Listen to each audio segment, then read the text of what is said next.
သူတို့တွေဒါကြီးလွတ်လွတ်လပ်လပ်ပြောပြောရွှင်ရွှင်ပို့ပို့ပါလေးဖြတ်တန်းတာမျိုးပြောတော့အားလုံးလုံးတိုက်ချင်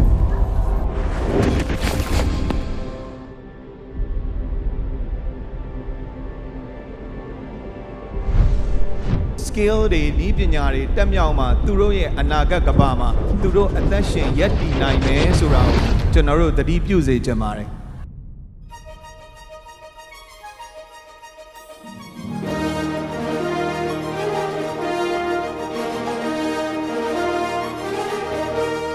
problem solving skill တွေတိုးတက်လာတာလေးကျွန်တော်တွေ့ရပြီးတော့အဲ့ဒါလေးကျင့်တတ်မိပါတယ်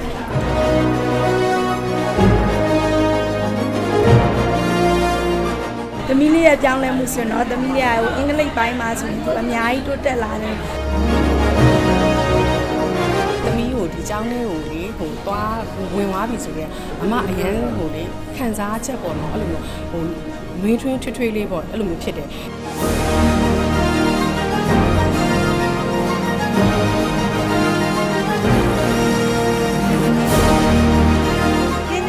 မဲချက်ကလည်းတကယ့်ကိုစစ်မှန်တဲ့ပညာရပ်ဝန်းတစ်ခုဖြစ်နေရက်တီလေးရရှိပါတယ်။ကျမတို့ကျောင်းကိုယုံကြည်ပြီးတော့အနံ့ပေးတဲ့ဖေဖေမေမေတို့ကိုအထူးကျေးဇူးတင်ပါတယ်ရှင်။ ကျောင်းတီထောင်သူဆရာကြီးဦးသူရကျော်ကမောင်မယ်တင့်လွင်ကျူးစိုးနှုတ်ခွန်းဆက်စကားပြောကြားမှာဖြစ်ပါတယ်ရှင်။ကျွန်တော်တို့ခေတ်တုန်းကလို့စာအုပ်ထဲကအချက်လက်တွေလောက်နဲ့မလုံလောက်တော့ဘူးဗျ။ဆိုတော့အဲ့ဒီအချက်လက်တွေကိုချက်နေဖို့တက်ရှာတတ်ရမယ်အမှန်အမှားကိုဆုံးဖြတ်တတ်ရမယ်ဖန်တီးမှုအားကောင်းရမယ်ပြဿနာတွေဖြေရှင်းနိုင်ရမယ် communication ဆက်သွယ်မှုအားကောင်းရမယ်